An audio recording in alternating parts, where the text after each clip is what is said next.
बिस्मिल्लाहिर्रहमानिर्रहीम, अस्सलाम वालेकुम। मैं हूं आपका होस्ट उस्मान ज़ेब। आज हमारे साथ हमारी गेस्ट हैं सलमा खालिद साहिबा, जिन्होंने ख़वातीन की एजुकेशन के लिए, ख़वातीन की वेलफेयर के लिए 20 साल काम किया है और अब ये अपनी रिटायरमेंट की लाइफ को एंजॉय कर रही हैं। पहले तो सलमा साहिबा, बहुत बहुत शुक्रिया, आपने हमें कीमती टाइम दिया। बहुत शुक्रिया जी आपका भी कि आपने हमें याद किया और बुलाया और मौका दिया, ये प्लेटफॉर्म दिया कि मैं अपने कुछ एक्सपीरियंसेस आपसे शेयर कर सकूं। अच्छा, मुझे ये बताइएगा कि आपको ये ख़वातीन की वेलफेयर के लिए काम करना, ये चीज़ कैसे आपके माइंड में आई? हालांकि आज से 20-25 साल पहले का एटमॉस्फेयर टोटली डिफरेंट था। उस टाइम पे क्वालिफिकेशन इतनी ज़्यादा नहीं होती थी और ख़वातीन का काम करना भी बड़ा बुरा समझा जाता था, मोस्टली जो गाँव के एरियाज़ में। जी, आप सही फरमा रहे हैं, मतलब गांव के हिसाब से असल में हमारी कुछ परवरिश भी ऐसी हुई थी।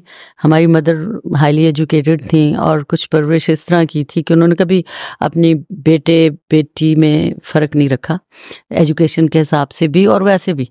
तो मेरे लिए ये काम बहुत आसान था, लेकिन मैं बस इत्तफाकन आई, लेकिन शायद अल्लाह को यही मंजूर था कि मैं ये काम करूं।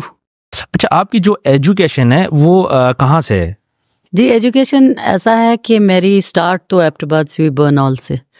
तो उस वक्त भी मेरे डैडी, क्योंकि वो होते थे एक जैसे होता है ना MS होते थे डिफरेंट जगहों पे, तो उस ज़माने में वो एक बाजोड़ में थे। तो मैं एबटाबाद में, फिर मैं अपने नाना नानी के पास वहाँ थी, तो मैंने वहाँ से शुरू किया KG। और उसके बाद फिर जहाँ जहाँ डैडी की, हमारे फादर की जहाँ जहाँ पोस्टिंग होती थी, वहाँ का जो भी कॉन्वेंट होता था मैं उसमें पढ़ती थी।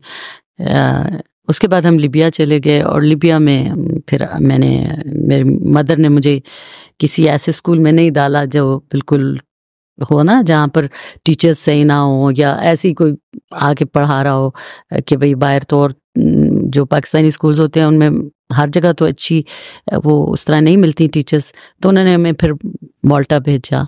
माल्टा में मैंने पढ़ा, एक रोमन कैथोलिक कॉन्वेंट था। लेकिन मेरे फादर, क्योंकि बैकग्राउंड उनका यहाँ से KP से था और थे हम लोग पढ़े लिखे ख़ानदान, बहुत ज़्यादा आलिमों का ख़ानदान है।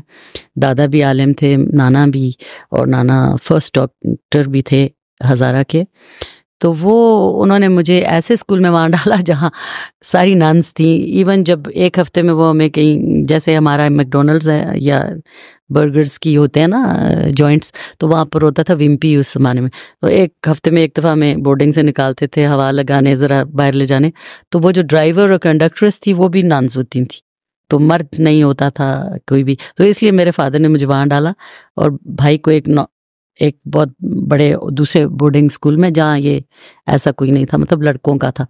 वहाँ पर मिक्स्ड एजुकेशन थी, लेकिन को एजुकेशन थी ये नहीं। तो यहाँ पर सिर्फ लड़कियाँ थी और ओवरसीज़ बॉर्डर सिर्फ 11 थी।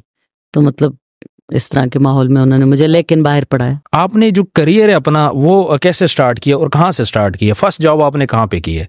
फर्स्ट जॉब तो टीचिंग की जी, और टीचिंग तो मैंने जो ही BSc किया ना, उसके बाद ही हमारी टीचर ने वहीं हमारे पेशावर में ही एक स्कूल खोला था। तो मैं और मेरी फ्रेंड को उन्होंने रिक्वेस्ट किया कि आप हमारी प्री नर्सरी को संभालें। तो बहुत सारे बच्चे थे और वो बड़ा ही इंटरेस्टिंग था जो हमने वो बच्चे संभाले वहाँ पर और उनको देखा और जैसे डील किया उनसे। तो उसके बाद फिर शादी के बाद जाके मैंने कोई 4 साल बाद, जब मेरा दूसरा बेटा अभी बेबी था, तो मैंने जॉब शुरू की। कुछ वजूहात की बिना से मैंने वो जॉब शुरू की और अच्छा भी था कि वो मेरा एक्सपोजर हो गया, जिस एक्सपोजर की वजह से फिर मुझे बाद में ये ऐसी एक ऑर्गेनाइजेशन में काम मिला कि जहां मेरी बहुत कैपेसिटी बिल्डिंग हुई। और ये ख़वातीन की जो वेलफेयर है, इसकी तरफ आपका रुझान कैसे आया?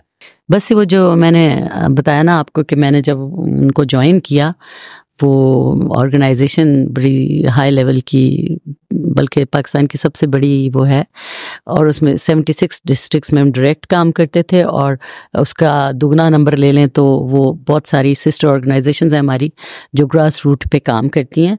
और ग्रास रूट पे वो गरीबों के साथ काम करती हैं, गुर्बत को दूर करने का बेसिकली, और वो इस तरह के काम करती हैं। और साथ ही कैपेसिटी बिल्डिंग भी, सोशल मोबिलाइजेशन मेन है हमारा वो काम था।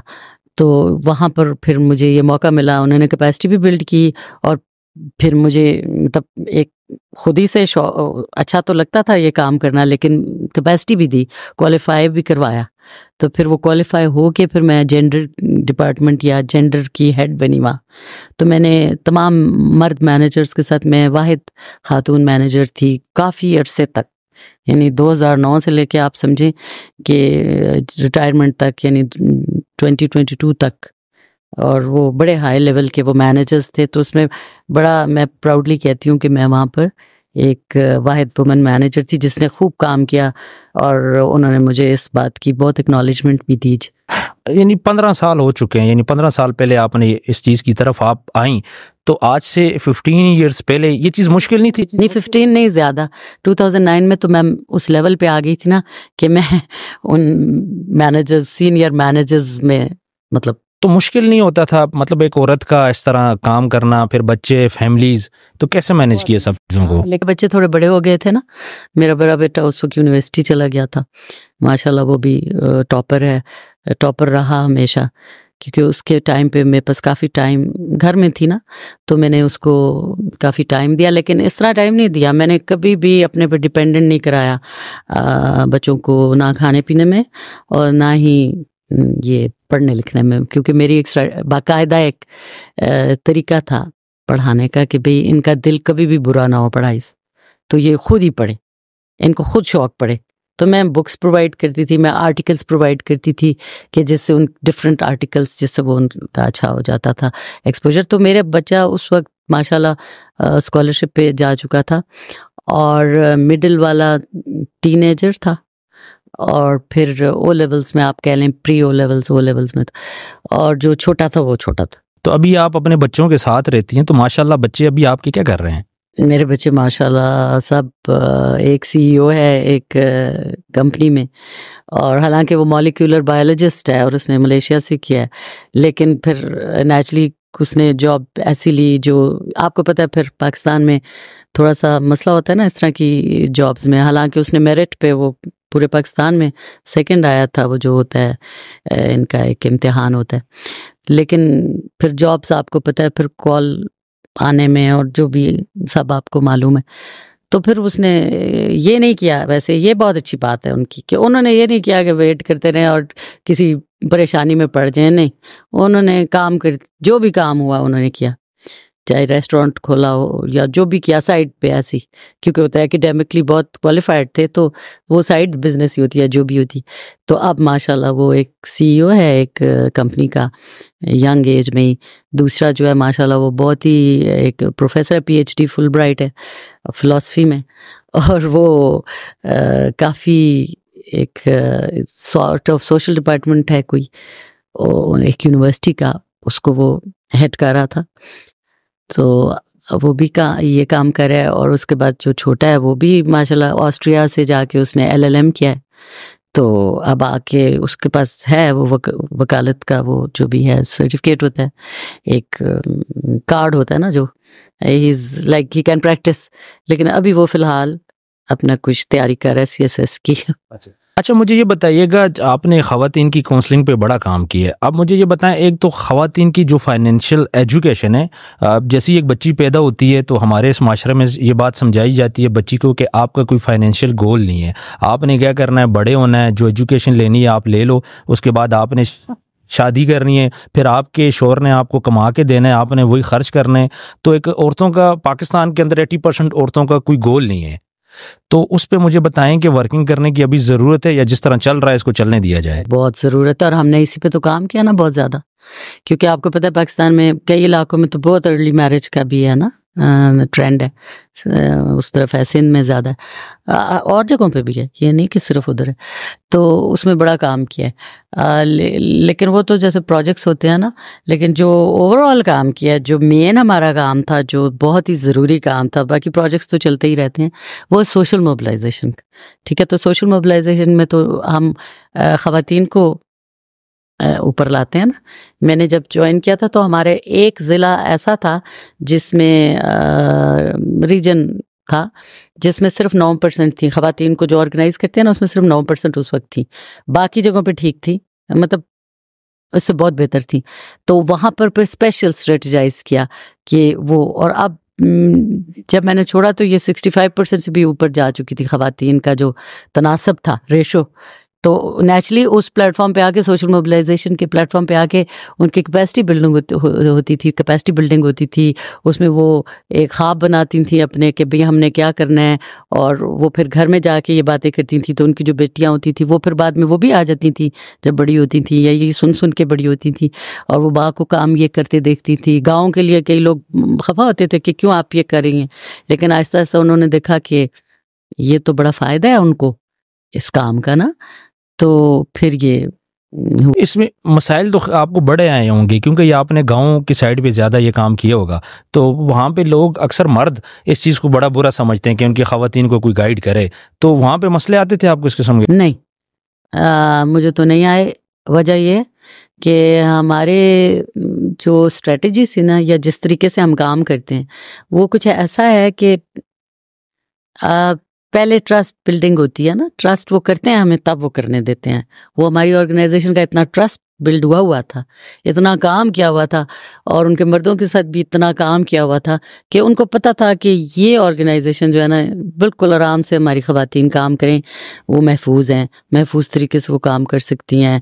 वो आती हैं, वो इस्लामाबाद तक मैं बुलाती थी, और भी बाकी मैनेजर्स भी, और उनको फेडरल लेवल पर आके इतने वो, और वो जो बोलती हैं फिर बाद में, पहले तो आपको पता है बात भी नहीं कर सकती, लेकिन वो उस प्लेटफॉर्म पे आके जहाँ ऑर्गेनाइज होती है ना बहुत सारी, हर वो मिलती जो है महीने में 2 दफ़ा या इससे भी कभी ज़्यादा, तो उसमें उनकी बोलने की भी इतना हो जाता है, और बोलने को मिल भी जाता है उन्हें इतना कुछ, क्योंकि उनकी अवेयरनेस इतनी बढ़ जाती है, वो काफ़ी कुछ फिर अपने लिए सोच सकती हैं अपनी। बल्कि ये देखा गया हमने, हमारी रिसर्च थी बहुत ज़्यादा, हम रिसर्च भी करते थे, तो उसमें रिसर्च में भी सोशल मोबिलाइजेशन के बारे में जो रिसर्च की थी, उसमें यह था कि वो, और सबको मालूम भी है जो डेवलपमेंट फील्ड में काम करते हैं, कि जब ख़वातीन के साथ आप ये काम करें, उन्हें अवेयरनेस दें, या उनको आप कोई पैसे मिलें या कुछ भी उनको मिले, तो वो उसको अपने बच्चों की हेल्थ और एजुकेशन पे ज़्यादा प्रायोरिटी देती हैं खर्च करने पे। ये इसलिए हम ख़वातीन को ज़्यादा प्रेफर करते थे, हम उनके साथ काम करें और उनकी अवेयरनेस बिल्ड करें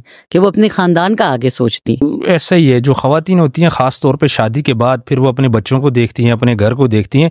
मर्द थोड़ा सा डिफरेंट है, उसने दोस्तों को भी देखना होता है, बाहर की कम्युनिटी को भी देखना होता है।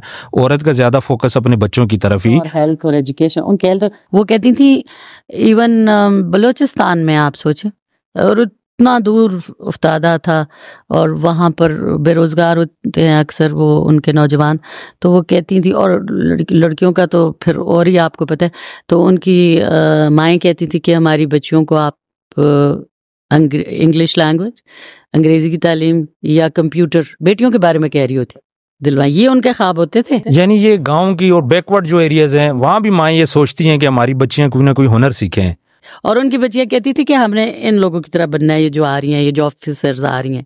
नेचुरली जिस तरह हम जाते थे और हम काम करते थे, जिस तरह वो देखती थी कि भाई ये तो काफ़ी, ये तो किस तरह काम कर रही हैं, इनका तो बिल्कुल मर्दों की तरह इज्जत है, इनकी तो मर्दों की तरह प्रोटोकॉल है, इनकी तो मर्दों की तरह सब मराहत इन्हें हासिल हैं।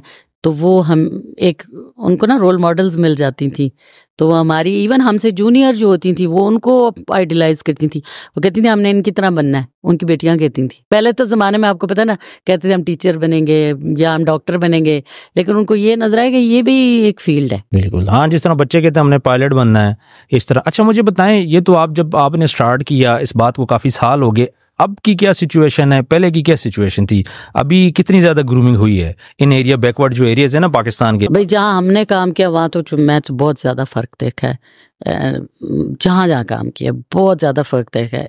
वो इतना अपने गांव के लिए काम करती हैं वो ख़वातीन, और इतनी वो आगे बढ़ती है, और ये फिर बाद में काउंसलर्स बनती हैं, ये इतनी वो आगे चली जाती हैं, यकीन करिए वो हमसे ज़्यादा बोल्ड हो जाती हैं। वो कई को तो मैं हैरान होती हूँ, वैसे शायद हम भी ना कर सकें जिन ख़तरों से वो खेलती हैं, और क्योंकि पॉलिटिक्स में जब वो आ जाती हैं कितने ख़तरे होते हैं आपको मालूम है, तो वो तो हमसे बहुत आगे चली जाती। मतलब उनकी बच्चियां भी, जैसे मैंने कहा, बिल्कुल ही मैंने किसी बहुत ही दूर अफ्तादा जगहों की बात कर रही हूँ, बिल्कुल ही जहाँ पर तालीम कम है, और क्या उनकी बेटियों को सुना कि हम आर्मी में जाएंगे, कोई कहती है मैं पायलट बनूंगी, इस तरह की बातें भी वो कर रही हैं। अच्छा, आपका जो अपना बैकग्राउंड है, जो आपके पेरेंट्स हैं या आपके ननियाल ददियाल जो हैं, तो आपके घरों में जो एजुकेशन का एटमॉस्फेयर है वो कैसा है? मैंने कहा ना, इतना मतलब बहुत होगा, लेकिन ज़रा कम नज़र आता है।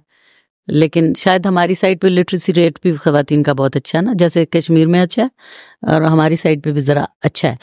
तो बल्कि मैं तो हैरान रह गई जब मुझे पता लगा कि मेरी फुप्पियों को मेरे दादा ने उस ज़माने में अनमैरिड थी वो, और अलीगढ़ भेजा हुआ था पढ़ाई के। अच्छा। मैं तो हैरान होगी सुन के कि आप सोचिए, तो फिर मेरे फादर क्यों ना भेजते मुझे, मेरे फादर क्यों ना भेजते।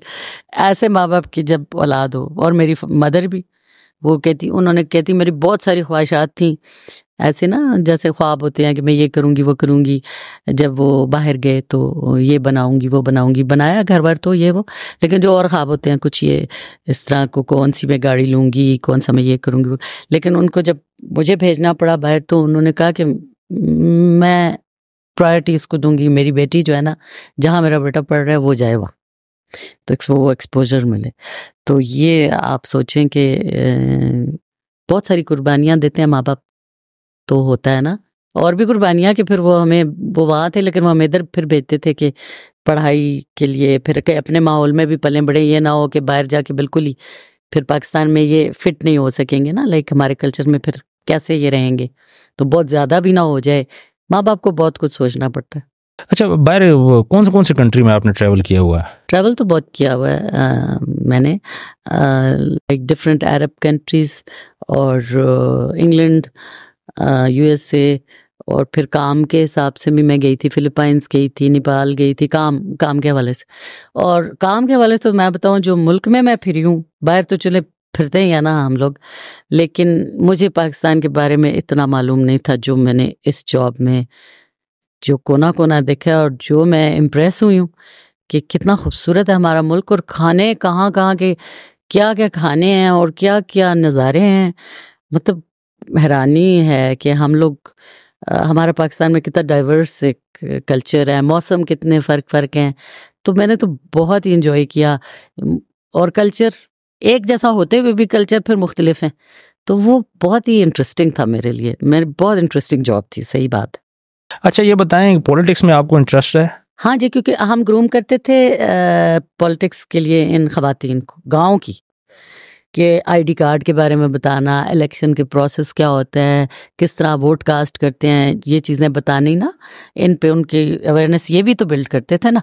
तो उसमें नेचुरली हमें भी काफ़ी कुछ, हम भी कैपेसिटी बिल्ड करके ही हम जाते थे ना वहाँ, उनकी कैपेसिटी बिल्ड करने या उनको अवेयरनेस देने, खुद भी कुछ सीख के जाते थे। तो हाँ, शौक तो है।